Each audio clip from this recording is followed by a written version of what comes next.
are live.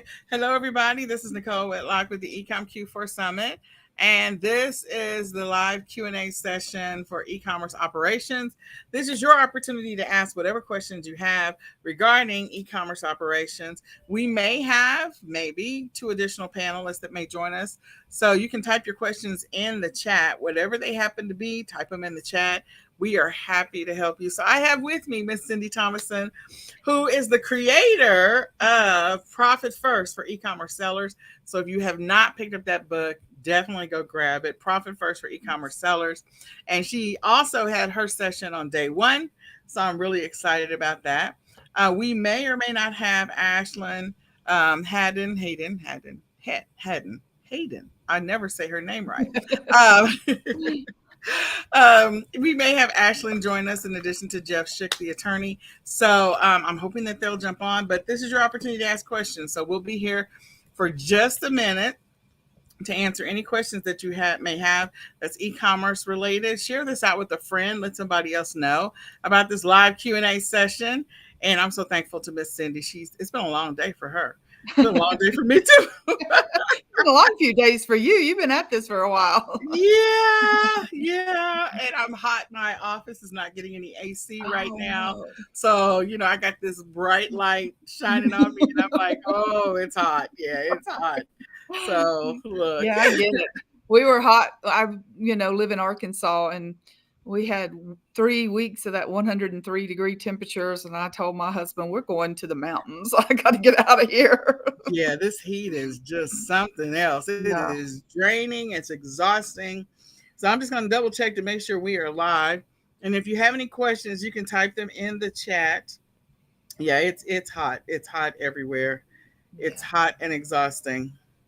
So let's talk a little bit about, you had an amazing session on Monday where you discussed some tips for Q4 with the economy being in the state that it's in. Is there anything else that, I know that you covered a lot of great information, and those that are interested will grab the all access pass for that. But is there anything else that you feel is sort of insightful that maybe has come up in the last couple of days in the news? I was literally talking to Jeff Schick about shrinkflation, about listing products and it not being the same product that you thought it used to be, like 36 ounces and now they're selling the same thing, same price, but it's 28 ounces now. Yeah. And he's like, yeah, you guys need to slow down as sellers and double check the sizes to make sure it's the exact same thing now because of shrinkflation. So is there any other tips that you might have that's sort of a reminder as we get busy into this Q4? Well, I think, just be mindful of your margins. That to me is always true, but it's especially true now. And it's so easy to get caught up in, having so much to do, so many listings to get out there for Q4. But if you're listing things and you're not making enough margin on them, then it's eating up your cash flow. And so it's just really critical right now to understand what your margins are. Yep. And take that one step further and think about, all right, what kind of cost am I going to have to advertise this? So it's one thing to get it to Amazon and, pay for that product. But then if you turn around and use all your margin up on advertising, you've not done yourself any good. And when the money is tight, then we need to be really mindful of what we're putting our cash to. And so that's not a new story. I say it, every day, many times, but it really is the secret to having the cash flow to be able to have a profitable business. And, it's one thing to be profitable on paper, but the reality is we got to have the cash moving through our business to make sure that we're profitable in the bank too. Correct. I agree 1000%. So I know that there's a lot of different sourcing options that are out there these days. And, negotiating may be a prime opportunity for you. What I mean by that is because there's so much inventory out here in the liquidation space and or deals. You have big box retailers who have said, no, please don't. We're rejecting any inventory from our vendors, which is crazy for Target. Like Target announced that about 3 or 4 weeks ago. Really? Best Bed Bath and Beyond and Kohl's are going through their challenges, and so we know that that inventory is out there for it to be purchased. And this may be a good time for you to negotiate getting some of that inventory with some of the suppliers that are out there. Do you have any suggestions? I don't know that you negotiate inventory, but do you have any insight or any negotiation tactics? Have you heard anything interesting from any sellers?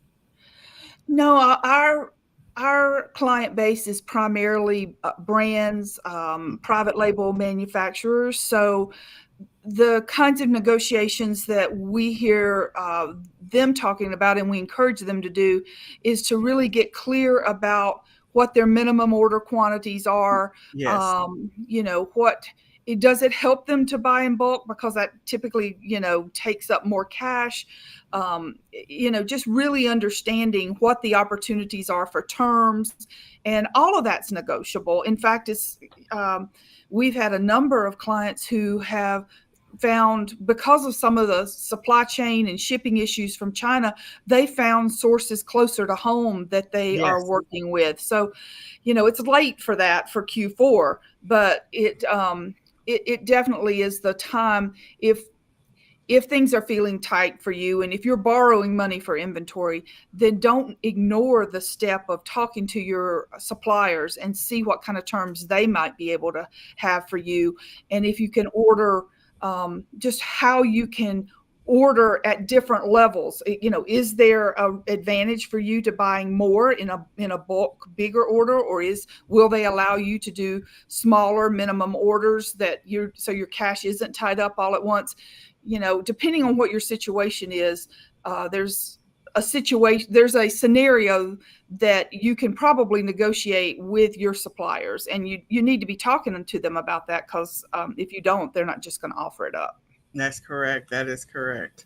Um, so I thank you for that insight. Oh, we have someone. Oh, look, there is Jeff. Hey, Hi. hey, all. Cindy, nice to meet you. I've heard so much about you, but I've never met you. Yeah, nice to meet you too. So Cindy, we already know Cindy is the author of Profit First for e-commerce sellers, and Jeff Schick is the attorney who helps with accounts and suspensions and things like that. So Jeff's session is tomorrow. Oh, Thank awesome. you, Jeff, for squeezing in here. Absolutely. Thank you. So I'm going to just say one more time. So we have 3 panelists here to be able to answer. I'm really sort of in the background sometimes, but here to answer any questions that you might have. We are live on the Facebook fan page. We're live in the group. And so if you have a question, type it in the chat, because this is a great group to ask questions to. If there's anything that's related to accounting, to profits for Q4, to suspensions, you can ask whatever questions you have. And if you have any questions about selling, you can ask those questions now too. Because of the fact that I'm a seller, I know that Jeff is the seller. Cindy, I know Cindy is selling a book for sure. She's got another book out. Yeah. So check out her second book. Quite a profitable book, or at least popular book. I know. Yes, absolutely. Best. They are. So ask your questions in the chat. We were just having a sidebar conversation about anything that people might be thinking of or need to think about as they begin to acquire inventory for Q4. So Cindy was just giving some suggestions on the clients that she serves, talking with them about be mindful of the minimum order quantities, and as they negotiate some of these prices with all the inventory that's out there in the universe, because there's a lot. Yeah, for sure. So do you have any suggestions, thoughts, or feelings? I would say, I know this probably sounds so negative, but be wary of scams right now, because as we go into Q4, everyone wants their cut of making money, and sometimes that comes at your expense. And of course, sellers are obviously responsible for everything that they sell on the platform, Oh man, now you see my messy office. Oh, well, I will trim it. There you go. He's like, I don't want to be seen. Look, I can turn the camera around. We can see my messy office. But anyway, go ahead. And of course, then you're about to see some amazing Georgia thunderstorm, because I came in the office and it was sunny and warm, and now it's like I can't even see the lake behind us. There's so much rain. So, wow. So you might just get out. Georgia? I'm in Atlanta. So Atlanta. Okay, cool. Yeah. Where are you at, Cindy? Well, right now I'm in the mountains of North Carolina. So okay. I left the Ozark Mountains because it was 103 for 3 weeks. So I just said, there's got to be cool mountains somewhere, and I'm going to go find them. So nice. Well, awesome. Yeah. Not too far from Atlanta. Well, so yeah, no, you're like 4 hours away. You're really close. Yeah. So I guess along my topic, what I was saying is like, watch out for people trying to scam, because there's overstock inventory. I know I cover this with Nicole on my session. There's overstock inventory, which is generally okay as long as it's traceable and you can prove supply chain. And then there's fake inventory, which is generally not okay. And scammers they'll try to scam however they possibly can. So you just have to watch out for it. Absolutely. So I was saying to her, like, the air is not coming out of the vents in my office. So at some point there might be a little bead that comes across my forehead. And I'm like trying to get the ceiling fan to go faster. But in any case. I have a question for Jeff. Yeah.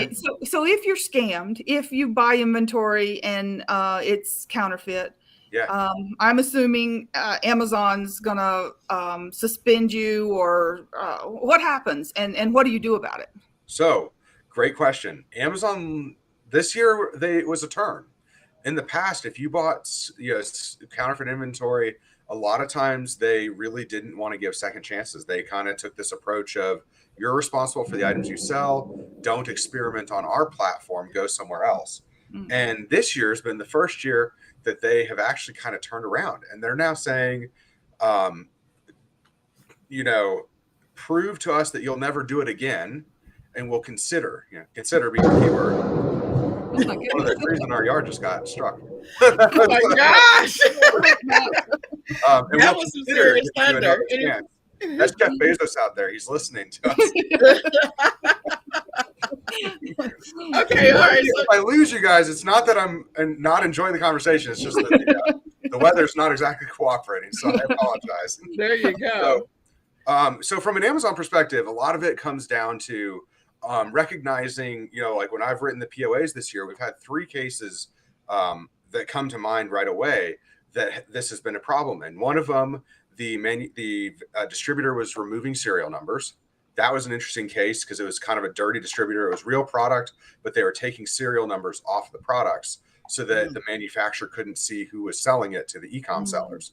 And so then when the manufacturer would buy it, they were reporting it as counterfeit because there's no serial number. How do you know it's real? And it's hard to argue that, right? Because if you're scanning for a serial number and it's been etched off, so it's actually interesting. CVS used to do this. They got sued. And so there's what we call in the trademark law, the CVS case, that actually defines that something where a retailer scratches off serial numbers is no longer considered genuine. So long story short, there's this, this was happening to one of my clients. So we had to recognize who it was. We worked with Amazon to let them know who was selling this product so that they could identify it as a source to not accept for future invoices and ungating requests and things like that. And then ultimately come up with a plan of action that addresses how it would never occur again. For the other 2 sellers, they bought products, from what they thought were reputable sites and they weren't. And then we had to come, similarly, this is what we learned. This is how we'll make sure this never happens again. This is what we'll do going forward. And of course we take that. And I wrote that with a really nice cover letter to Amazon Legal, to the attorneys there, and got them involved so that they could realize, hey, this isn't just a seller saying that they're doing it. They actually hired a law firm to help go prove that they're never going to do this again. It's not just empty words, And I can assure you with my license that I've talked to these sellers. I've explained how this works. Trust me when I say they'll they'll never do this twice. They will not source badly again. So. Well, how can they prevent it from happening? Are there some steps that they can take? So for sellers, it really comes down to, knowing your sources. So for instance, if you order something and it's, for instance, a good example, one of my clients that I worked with a couple of years ago is a pet manufacturer. I used to arbitrage their products in law school. And then they came to me because someone was selling counterfeits. Well, all their products are made in Dallas, Fort Worth. So when you started seeing products shipped in from Shanghai, that was a really good indicator that these are counterfeits. And so anyone that, and I always recommend with sellers, if you're buying from a new vendor you've never bought from before, don't just send it to your prep center. Send at least one unit to yourself. Look at the product. So like I've got this bottle of Purell here on my desk. If I look at this, I think I got this at CVS. If I bought it from a case of these, I would have one case shipped to me, and I would go to CVS and I'd buy a bottle of Purell of what it's supposed to look like. And it's kind of that like look, smell, touch, feel, test. If I look at the bottle and it's, like this is a flip cap on here. If I get a bottle, it's a screw-on cap with no flip. I'm gonna have red flags. Wait a second, this doesn't look. This is different.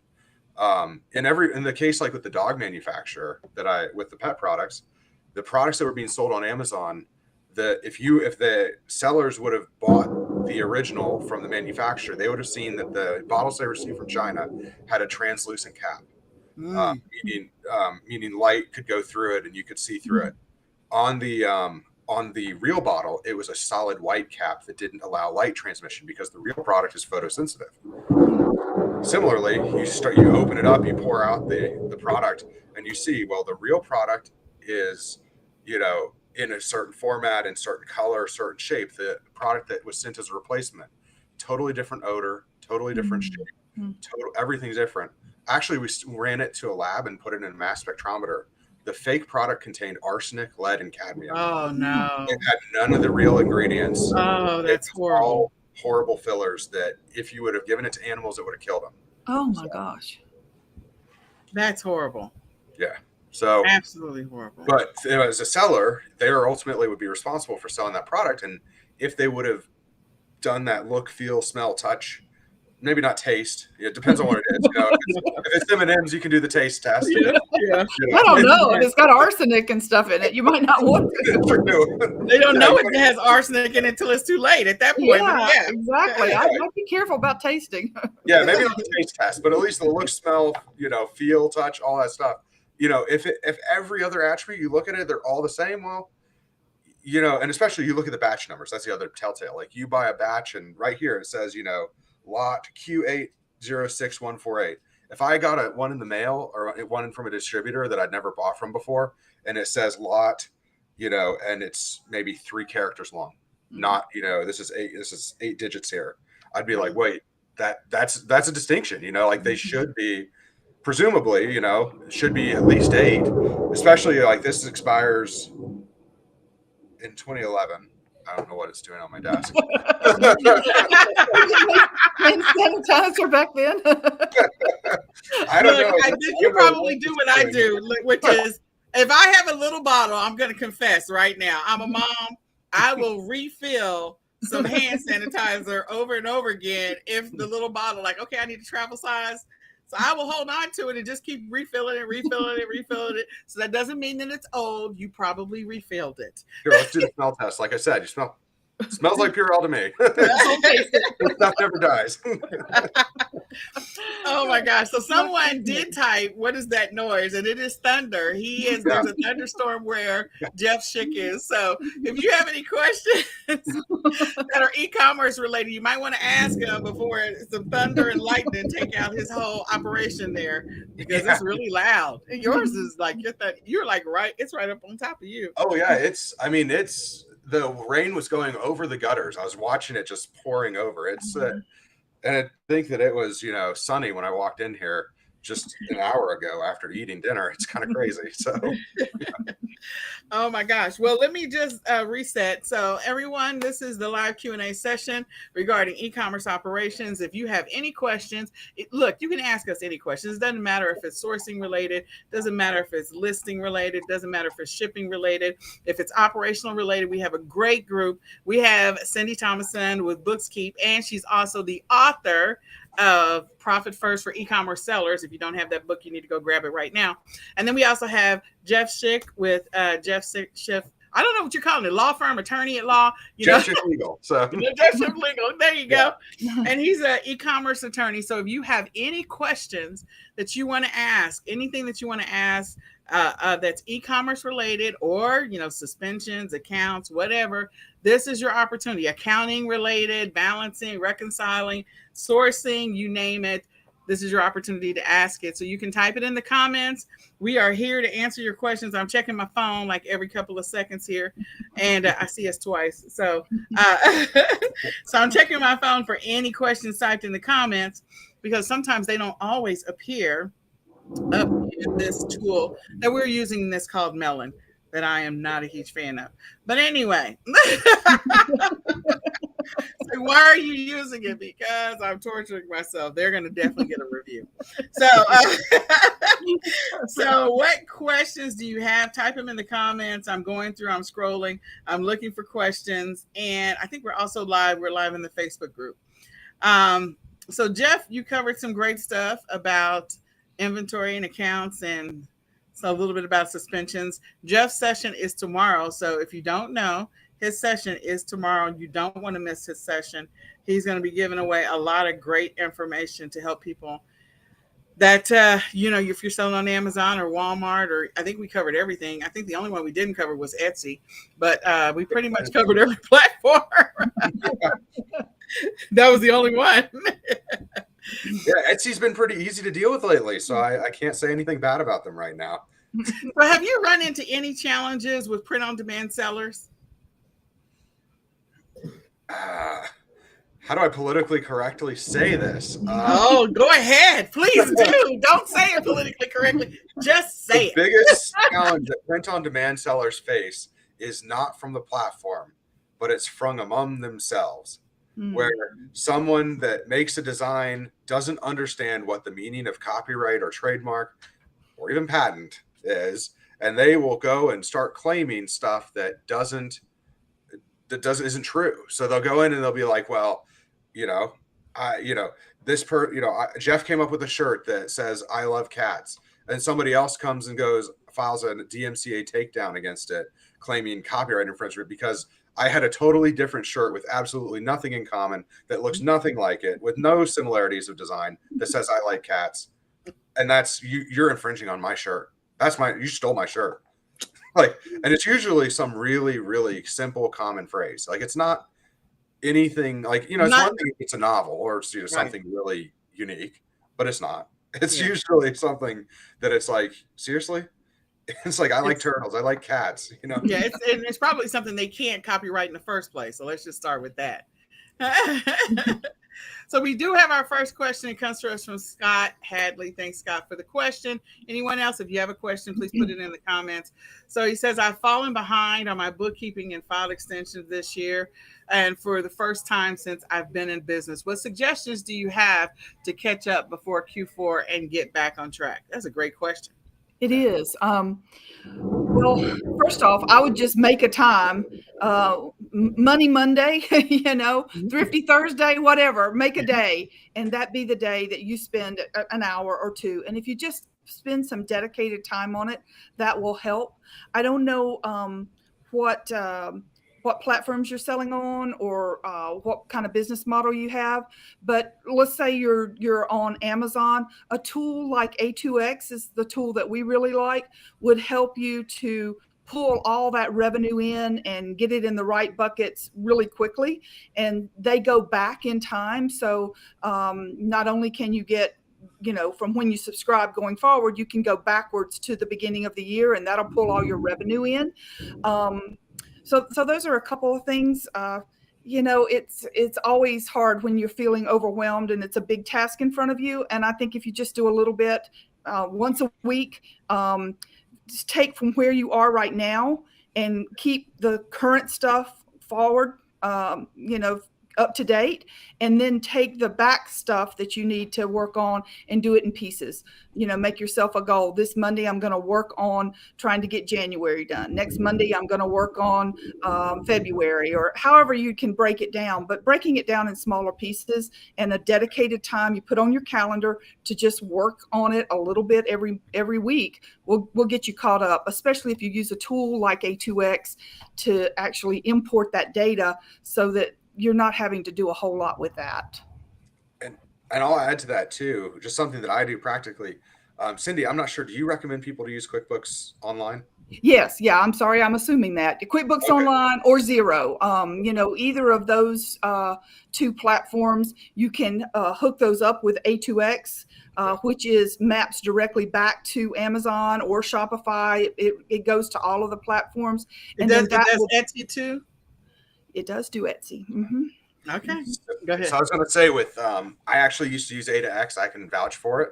I liked it quite a bit, and then I figured out how to do it myself. I just did it on a monthly basis rather than a granular basis. But when it comes to QuickBooks Online, I really like their mobile app because I can be somewhere, like maybe I'm at an appointment and I'm just waiting to be seen and I have nothing else to do. Or, obviously I go to a lot of conferences, so I have a lot of time sitting at airplane gates waiting for flights.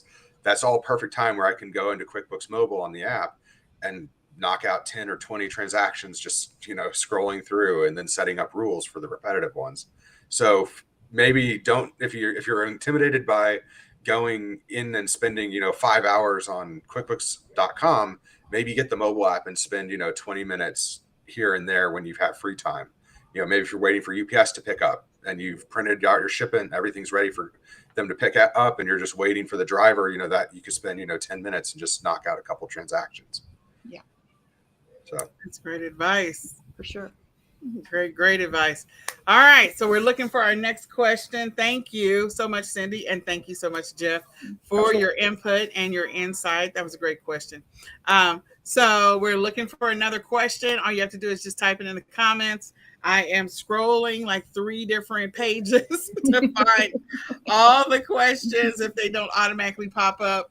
And so if you have a question, let me just say this. I wish that I had access to people when I first started my journey. I think as an e-commerce seller, when you first start off, you don't know what you don't know. And then, of course, you stumble through the wilderness and you make some mistakes here and there, innocent or not so innocent. And you learn your lessons, much like kids growing up to be adults. You make mistakes, and sometimes you learn the hard lessons, and sometimes there's the easier lessons. But if you had a guide or a coach or someone that you could ask questions to so you didn't spend so much time in the wilderness, that would be nice. Well, this is that chance to ask those questions. Whatever your question is, no matter how big or small, whether it is operational related or not, bookkeeping related or not, suspension related or not, inventory related or not, this is your opportunity to ask those questions you've been wanting to ask that you've never been able to get an answer from anyone else, and you can ask us and we'll tell you. So all you have to do is just type it in the comments. I'm scrolling through the groups and the pages trying to make sure that I don't miss any questions anywhere. So all you have to do is just type them in the comments. And we appreciate you all's time. We really do. So have you started getting your inventory together for Q4, Jeff? Well, by inventory right now, I'm not. It's a little bit everywhere. You got a lot going on. Yeah. My inventory. Well, no, not really. I haven't gotten that far yet. That's okay. There's too many things helping other sellers to make sure their businesses are Q4 ready right now. So. You know what? I completely understand. We are working on our Q4 inventory, pulling inventory out of the storage unit and getting those lists. So I'm working with the VA team to get those listings up, or at least getting drafts of those listings ready. So we're ready to rock and roll, double checking inventory against what we say we have versus what we actually found in the storage unit. So we're doing all that fun stuff right now. Are you seeing anything, Nicole, as far as Amazon limiting how much you can send in, or is it pretty wide open right now? It is not pretty wide open right now. They depending on, what you're selling, what your sales volumes are, they'll tell you how much they'll allow you to send in. So people are getting strategic. And I think this is that window where if you are not able to send in as much as you would love to send in, that you figure out, and if you don't want to handle it yourself, that you go ahead and establish an account with a prep center, fulfillment center, and have them store the rest of your inventory. You'll probably find that their prices are better than Amazon's. I'm just saying from a storage standpoint. Yeah. I'm trying to remember. I think Walmart recently published what their numbers are for storage during Q4. So the numbers do go up exponentially. So that's the thing people have to be prepared for, is that the numbers are going to go up. And it doesn't matter like who you're with, but there's going to be an increase. Now, some will be a much bigger increase than others. And so I'm telling people, if you're going to transition to a fulfillment center, do it now. Don't try to do it in the middle of Q4. That's not a smart move. Yeah. And don't use LTL during Q4. I made that mistake back in 2017. And I sent in 3 pallets of my top selling products. There's about $25,000 worth of product, at buy cost, not sell cost. And I sent that into Amazon, LTL, and I didn't realize that they would aggregate the shipments. And so it sat in the Dallas Fort Worth terminal for 3 weeks and of course it wasn't for sale. And I learned very quickly that that UPS partnered carrier delivery or whatever, SPD, was way more cost effective from a turnover perspective, because I was paying for all those goods to just sit. Yep. Nice little Dallas vacation. Oh yeah, that's exactly what happens.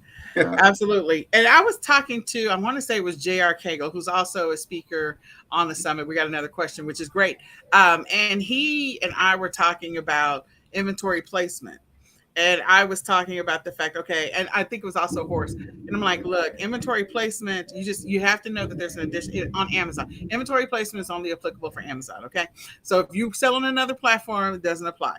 But I always have to say that caveat because we talk about all platforms. But with inventory placement, you're going to pay the additional fee just to have all your inventory sent to one location. And then there are times where your inventory will still not be live because it is sitting there, because they're going to spread it out off to other distribution centers once it arrives at that one location. So, if you send in 200 or something and you're like, why is only 50 of them live? Where's the other 150? It's like probably because Amazon is sending them out to the other distribution centers across the US. And so only 50 are live now. So you got to be prepared for that. All right. So we got a good question. Yeah. All right. So I got a policy compliance on my account health for food and product safety issues due to a recalled item that was a listing in my account, but I no longer have it in my inventory. Is there any way to get that removed from my account, or do I have to sit and wait it out?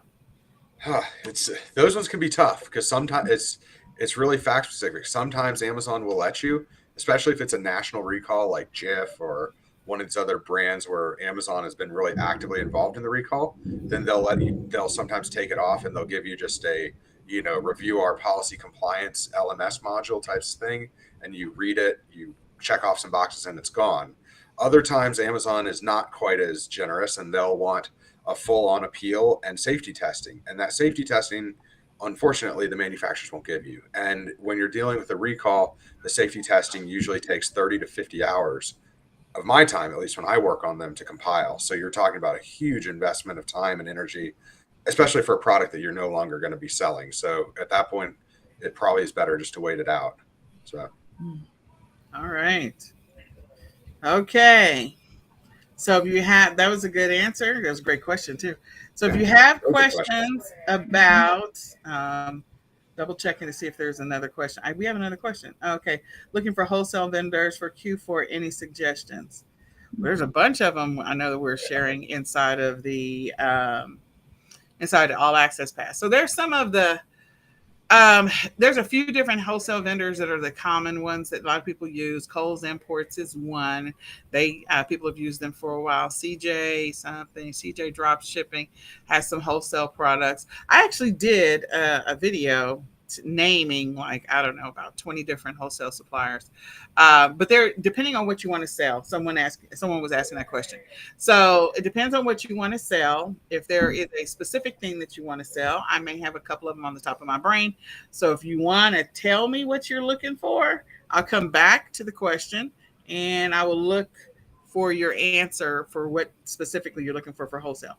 Are there any wholesale suppliers that you recommend, Jeff, or anyone that you might know of, Cindy, that are general? Like there's I always forget it, SMG4, SM4G, something like that. I never remember what it is. There's also Dollar Days. There's the ones that a lot of people use. There's EE Distribution. So there's a few different wholesale suppliers that are nondescript, non-specific. And then there are some that are specific. So it depends on what it is that you want to sell. Yeah, it's really specific on what you're selling. And unfortunately, I know all the good ones. I know all the bad ones. I can't talk about either of them. Oh, I was just saying I know all of them, but I know a lot of good ones. I know a lot of bad ones. I can't name any of them. You can't tell us the bad ones. Look, I'm going to have a sidebar conversation. Next time I'm going to have to go all the way to Atlanta to take him out to dinner. So let me get the bad ones off my list then. Okay? Because I haven't used every wholesale. It's entirely impossible to use every single wholesale supplier. Right. So you don't know if they're bad until somebody else has a bad experience and you're going, oh, don't buy from them. So, but I bought from a few. I've bought from quite a few, but I haven't bought from all of them. So there you go. All right. So I'm waiting for her to answer that question. Anything else that you all can think of immediately? If you have any questions, type them in the chat because I'm looking for questions. We're scrolling for questions. I'm looking for those questions to come in so I can put them up here. All right. Okay. So she did respond. She's looking for, hold on. Oh, mainly grocery. So grocery wholesale accounts, there's a few of them. Let me just tell you one of my tips. The way I got into grocery was purely by accident because before I was a seller on Amazon, I actually used to own my own candy vending business. Really? So I set up accounts with candy suppliers, which is a great one to get started because that's what's going to be selling the next 4 months is a boatload of candy because you got Halloween, you got Christmas, Thanksgiving, New Year, so all of those. There's gonna be a bunch of candies, but I started with candy. So if you do a search for candy wholesale, you'll be able to find a bunch of food. Some of them will be food distributors. You will probably need a few things to be able to get your account set up. So if you haven't already established your business, you have your own EIN and things like that, they may require that. Some of them will, some of them won't. So you just need to be prepared for whether or not you're established. Is there anything else you two want to add to that before setting up a wholesale account? Well, the LLC is really important when you start. I always start saying when you are dealing with safety conscious things, that's when LLCs, insurance, having everything set up properly starts to matter because like the Jiffit outbreak lately that happened is a good example of, major product, causing injury to people. And if you're the one that sold that peanut butter, you're the one that's on the hook for it. Similarly, if you're selling baby products, you're selling children's toys, you're selling candy, you're selling, I had one seller come to me and he was like selling gas cans. I'm like, yeah, you really need an LLC if you're selling a gas can, because these are things that can have disastrous effects if something goes wrong. And product liability is really skewed in favor of the consumer within the US, which is partially why our stuff is so safe. I mean, relative to other countries, we have pretty safe products. But it's also, on the same token, it's really expensive when things go wrong. So you want to make sure you're protected. Absolutely. I agree. Anything you want to add, Miss Cindy? Well, just if you're going down that path of creating an LLC, if you do that early and get your books set up with that entity, then you've done it once, as opposed to having done it maybe once if you're a sole prop and then have to set it up again for an LLC. I've had many clients come to me where they're changing entity types, and depending on the state, they're required to have a new set of books, a new set of bank accounts. So if you're going down that path, just just look at it and do everything you can to be set up the right way at the beginning, because it'll just save you money down the road. Absolutely.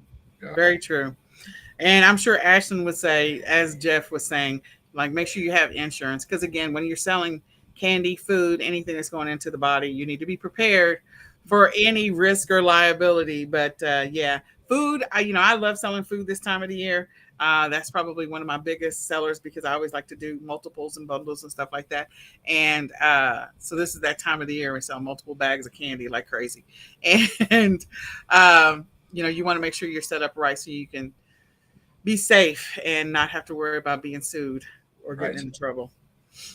I'm curious if somebody's dealing with a wholesaler, is there a contract that's in place with that wholesaler? Do they have to have a contract, or do they issue purchase orders? How does that transaction work? The wholesalers that I've worked with, they're all different. There's not a standard that you are going to have. So some of them, they, like I said, when I first started, I didn't even have my LLC. I got my LLC later. So I bought candy in bulk. And so if I were going to start and I didn't have everything set up, which I would not recommend that, but you can start with your basics of like Sam's Club and Costco, because they're considered like, wholesale, but it's, we know that the prices are jacked up. And then work on getting your LLC in place. And then some of them will ask for your reseller certificate. They'll ask for your paperwork. You can place an order with them. They also have minimum order quantity stuff. They'll want that kind of stuff. So you'll have to make sure that you're set up. And others may not have that. So some will have full on, catalog, like they're selling to grocery stores. Some of them only like to sell large quantities, like they're selling to grocery stores. So yeah, every wholesaler is pretty different because some will break cases, some won't. Yeah. So, and then like I had one of mine, I could email him, my entire order, just bullet points, and he would put it into the system and he'd get it to me. And if I got it before 10 a.m., he'd deliver it by 3 p.m. Yeah. Others, like their main competitor that I ordered from sometimes, I would send them an order and they'd be like, great, you can now go to our website. Here's a link. And then I'd have to go to the website, input all the order myself. And then it'd be, roulette on whether it shows up UPS next day, or who knows when it would show up. It just depends on where they would send it from. Sometimes it'd come next day and sometimes a couple of days later. Yeah. So different wholesalers treat you differently too. And the more you can aggregate with one wholesaler, like the one that I could email a bullet point list on, Friday at 6 p.m. and he'd write me back by 6:30 saying, I got this in, so it'll be delivered Monday at 10. They'll go the extra mile because, he was making, thousands of dollars a month in commission from me. So it made sense. They want to do that. So, it varies. And some of them, you'll get an purchase order, and others, they'll just send you an invoice. You can print off an invoice. They'll email you an invoice and that's it. So it just varies. Yeah. I wish there was a consistent answer. But it does vary. Okay. All right. So we are at 42 minutes. We're only going to be here for maybe another 10 or 15 minutes. So if you have a question you've always wanted to get the answer to, you got people here that are happy to help you, happy to answer your questions. Kimmel Lawson, I will send you a list of a couple of food wholesale suppliers or for groceries. I will send you a couple in Messenger so that you'll have them. But in any case, if you have questions, type them now. If there is a burning question that you've always wanted to know, and you're like, I wish I had somebody I could ask that question to, I promise you, somebody here can answer that question. Whatever it is, we don't care. Private label, white label, print on demand, drop shipping, wholesale, liquidation, thrifting, retail arbitrage, online arbitrage.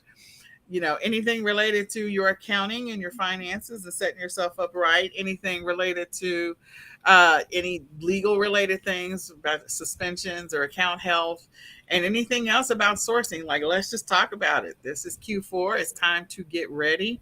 So take some of the guesswork out of it and take some of the challenges of walking in the wilderness out of it and get to your questions now.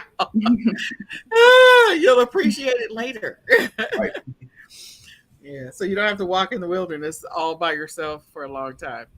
So you can type your questions in the comments, and I am trying to track them down on my phone to make sure I've got them, and then we'll also be able to see them up here. So anyway, so we've only got 10 more minutes. So if you're going to ask them, ask now. Otherwise, we will see you later You will have to watch Jeff's session tomorrow, and you'll have to get the all access pass to see Cindy's session. Her session was awesome, just so you know. You missed a great session on Monday with Cindy. I might have to watch it myself. Yes, you should. Yeah. So, Cindy, do you recommend sellers have multiple bank accounts for all the different like buckets of savings and stuff? Yeah, we recommend when clients get started, we recommend they actually just have 3. I know the Profit First system typically recommends like 5, but what we found, and over, we've seen people that try to implement and put all those accounts in place. What happens is they end up just not having enough cash flow, and they just move money around. And then they are like, well, I'm just moving money around. Why am I even doing this? So we suggest people take like a beach entry that they walk in slow and get used to the water instead of diving off a cliff and then, trying to figure out how they're going to sink or swim. So the accounts that I recommend are that they have a business checking account, which most of them already have, and then have an inventory account, because inventory cash flow is really different than operations cash flow. And then to have a profit account. And so with those 3 accounts, you can start to see how money flows in the business. And as you get used to that, then you can set up your taxes and your owner pay. And, I've got a client that has 23 bank accounts. I mean, he uses it as kind of a budgeting tool. And he'll say, all right, this is what my ad spend is. Typically, my ad spend is, 20%. So I'm going to put 20% of my income into that advertising account. And when he starts running out of money too soon, before he can replenish it, he knows something fundamentally is changing in the business and he needs to pay attention to it. So it's really kind of cool to use it as a budgeting tool, but I don't recommend people start there. I recommend figure out your inventory cash flow, figure out your operations cash flow, start setting aside some money for profit. When you get that working, then you can add the other accounts. Interesting. Yeah, it's fascinating. Yeah, it is. So for some of those businesses where there's low inventory or almost no inventory, like print on demand is a low inventory, almost no inventory. Is there a different strategy for that from a business structure standpoint? Well, most businesses have something that's driving a cost driver in their business. Right. For example, as a service business, my payroll is my cost driver. Mm-hmm. I want to be sure that when I collect my accounting fees at the beginning of the month, I'm setting aside payroll to cover my team. Right. And so whatever it is that's a cost driver in your business, if print on demand, you have a VA team that's managing that may be, a driver. But look at what the cost driver is for getting the product out the door. Now that's different from, a cost driver for managing advertising or, maybe customer service or something like that. Those are operating expenses. But I'm talking about what is the cost driver for getting your product out to your clients or in print on demand. I'm assuming it goes directly out to the clients, correct, through whatever the platform is. So what costs are in that segment of the business? That's what you want to be setting aside for. Makes sense. Absolutely. Okay. All right. Yeah. So we have 5 more minutes and then we're going to say goodbye. So 5 more minutes to ask your questions, to share your thoughts. If there's any burning questions that you have that are Q4 related. If we don't see your question, like if you're not on the eCom Seller Summit fan page, like if you are posting from some other source, I would tell you this lovely Melon app, and I mean that with every level of sarcasm that I have in me, is really, really slow at getting the messages over so we can see them on the main screen. So I have to go to different places to try and find the messages. So if you're typing to us somewhere else, just jump over to the eCom Seller Summit fan page so we can talk there directly, because your message has not come through to us yet, and ask it before we say goodbye Otherwise, you'll have to wait till next year. Well, you can wait tomorrow night. We have one more live Q&A. One more. You can ask questions tomorrow night. What's tomorrow's night about? What is tomorrow's Q&A about? It is marketing, ads, and traffic. Okay. Marketing, ads, and traffic. You're more than welcome to jump on. So, all right. We're talking marketing, ads, and traffic, which is another expense. What's your session tomorrow, Jeff? What are you talking about? I'm sure it's legal oriented. It was about a lot. So we covered different suspensions I've dealt with so far this year. Some of the crazier ones.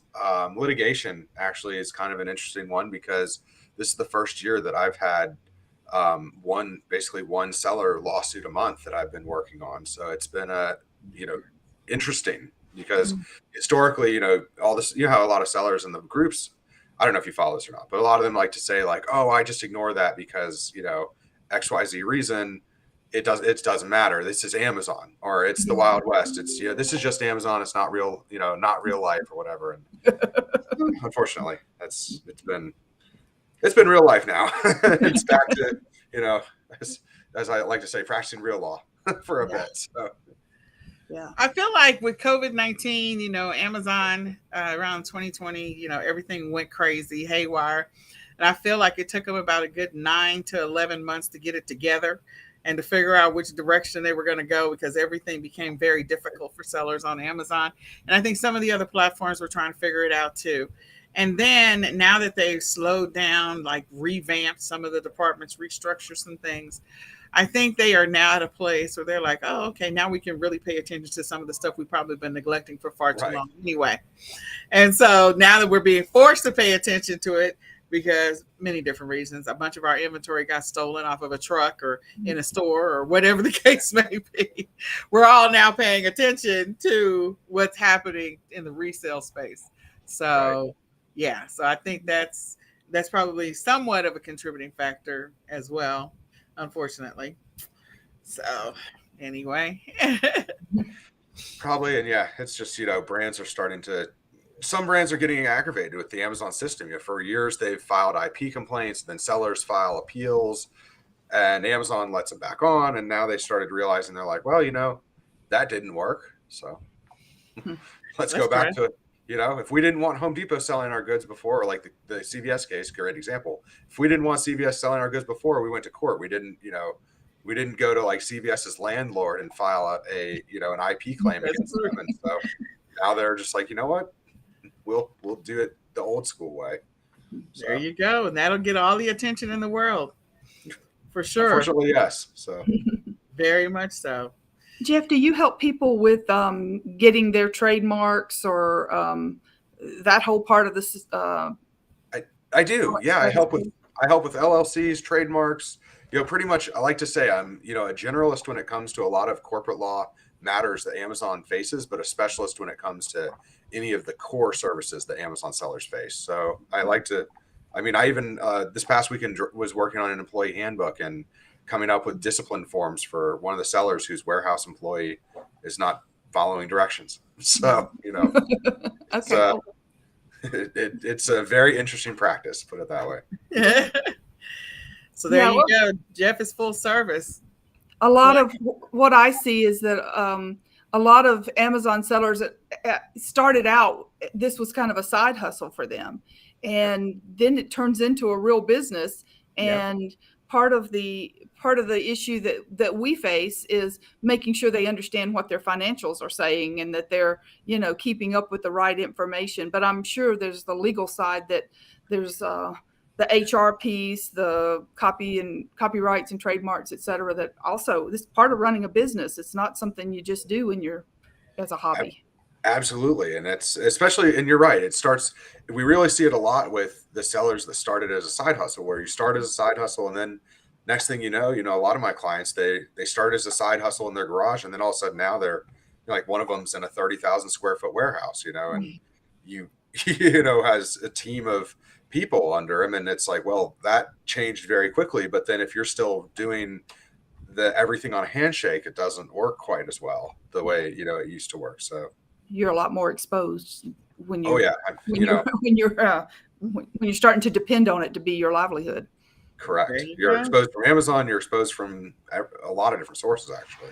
Yeah. So, I mean, I talk about the product liability somewhat jokingly, but it's real because I had a product that I sold when I was in law school that caught on fire in someone's kitchen.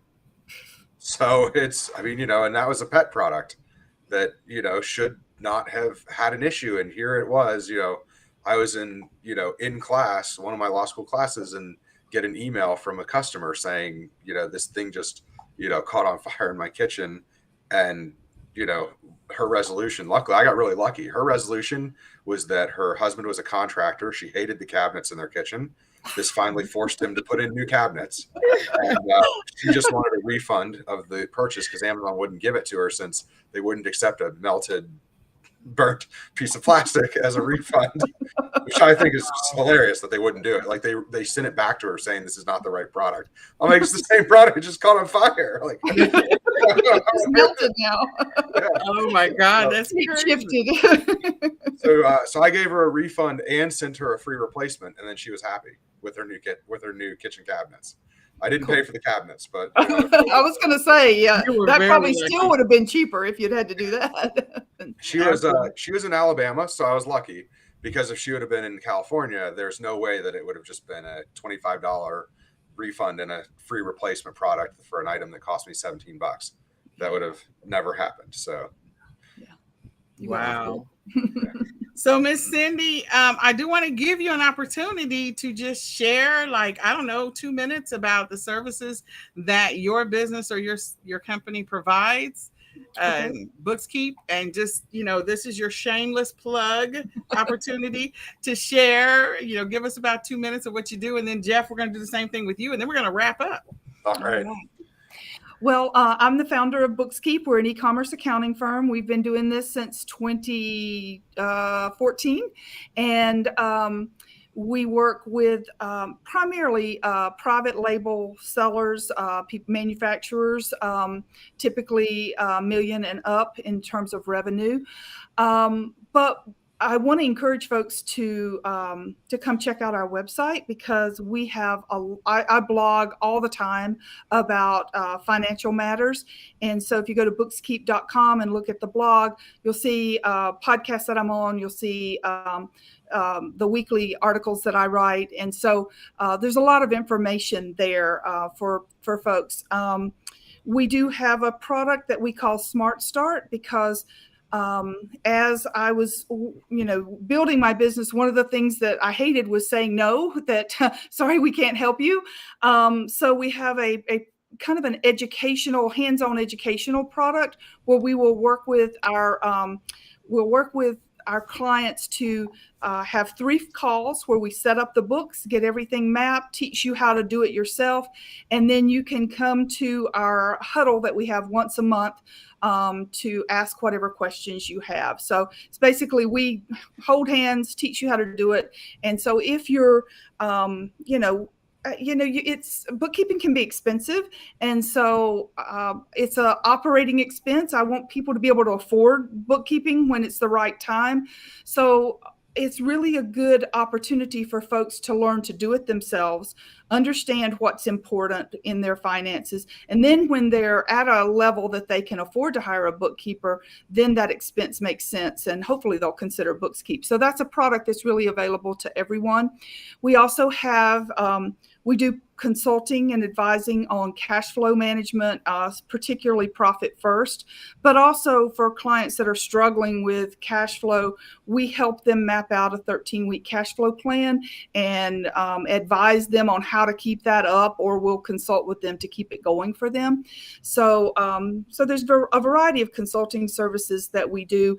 If you have books that we can, draw on and take that information and then help you analyze it. So on the Profit First side, of course, we've talked about the book, and also I have a course that takes the information in the book and goes through it chapter by chapter in multiple modules to help people walk through setting up Profit First in a way that's going to be sustainable for them, not diving off a cliff and figuring out, how they're going to try to survive. So, yeah, that's pretty much it.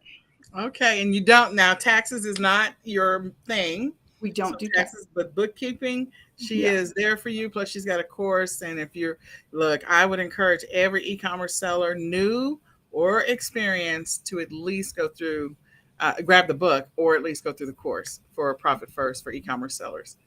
So thank you, Miss Cindy. Yeah, thank you for having me, Nicole. It's been All fun. It's right. really valuable. There's There a you lot go. of gold nuggets there. So There was a lot of gold everything I nuggets want to there. check out the website and read the blog. So Oh, thank you. All right. So, Mr. Jeff, can you tell yeah. them a little bit about you? All right, a little bit about me. Well, I say a little bit more in my session tomorrow, but I started selling on Amazon in 2011. So that's how I got really familiar with the platform. Is how I paid for college, I paid for law school, and then went on to found my law firm. And so, yes, my law firm is Jeff Schick Legal. Our team, what we focus on is helping, is helping sellers protect. It is jeffschick.com, but the formal name is it's Jeff Schick Legal, but it's all right. It is jeffschick.com. Okay, I had it right. Okay, go ahead.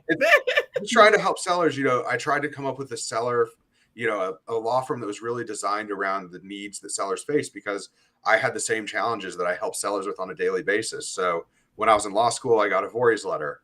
I went to one of the top Amazon attorneys in the space at the time and asked him to help me with this, and I paid him $2,500 to read it, analyze it, tell me about it, and then write a response to the brand. And that was a expensive lesson to learn, because I, looking back on it now, I deal with Vorys clients on a Vorys letters on a daily basis, and it's just not, it certainly was not 5 hours worth of time spent on them, but I learned, and that from there, it really, then I had a couple suspension issues, and it really drove me to realize that there was this need for people to be able to pay monthly for a legal, retainer, so that they weren't hit with giant legal bills. Because I was really fortunate, I had a business that was doing, really well at the time. I think we were doing 2.5 million a year on Amazon. So 2,500 was a lot of money, but it was still, we could afford it. We could absorb it, and it was annoying, but it wasn't going to be life-changing for us. A lot of sellers that I work with cannot absorb that. It is a lot of money, and it's still a lot of money for everybody. But it's, even at a $2.5 million seller, I had to choose between legal help and buying inventory, because money doesn't grow on trees. It's, it's got to come from one of those buckets. It's either owner salary, profit, inventory. There's not really many other buckets to take it from. That's right. There's only a couple buckets there. So that's how I came up with the idea for the $89 a month plan, where people pay $89 a month. They can talk with me or a member of my team as much as they want, or as little as they want. But most people take advantage of it, and it's worth it, because the more I talk to people, the less problems they tend to have. And it covers anything just about that happens on the account health dashboard, so that we can help write those appeals professionally. If your account gets suspended, it's covered. Those phone calls, of course, are complimentary. They're covered. The emails, so that you never get those surprise legal bills, and you don't have to make the decision between, do I get the help that I need for my account, or do I just wing it and hope for the best? Because that doesn't work long term. Hope is not a long term strategy. Or any marketplace. I mean, if you want to hold on to hope every day, I don't want you to give up, people. But yeah, hope is not a long term. I mean, when it comes to the Bible, yes, it is. But when you're running a business, no, it's not. So hope and prayer. All right. Well, thank you, Jeff, and thank you. Thank you, Miss Cindy. I appreciate both of you more than you'll ever know. And, all of you that have been watching, we do have a session tomorrow. Jeff is live tomorrow, along with Ashlyn. I've been saying her name wrong. It's Haddon, not Hayden. I've been messing up her name, literally. And then I will be speaking tomorrow, along with, Pauline Prince from Canada Prep and Fulfillment. So tomorrow's sessions are going to be awesome. And then we have a couple more prizes tonight at 9:00, prizes tomorrow night at 9:00, and prizes Friday at 9:00. And then I get to try to return to some level of normalcy. But I do want to thank the two of you for being part of the summit, for being on tonight's panel. Truly appreciate you. And let me just make sure all these questions now start appearing. What is this? What is this? Oh, hello, everyone. Okay. All right. Yeah, I got all the highs. Now it shows up. people is awful. Don't get melon. Okay. Now we'll do goodbyes and we do all the goodbyes. And with that, we are going to say good night for now. Thank you all for joining us. Thank you. Great to meet you. Good night. Bye. Bye.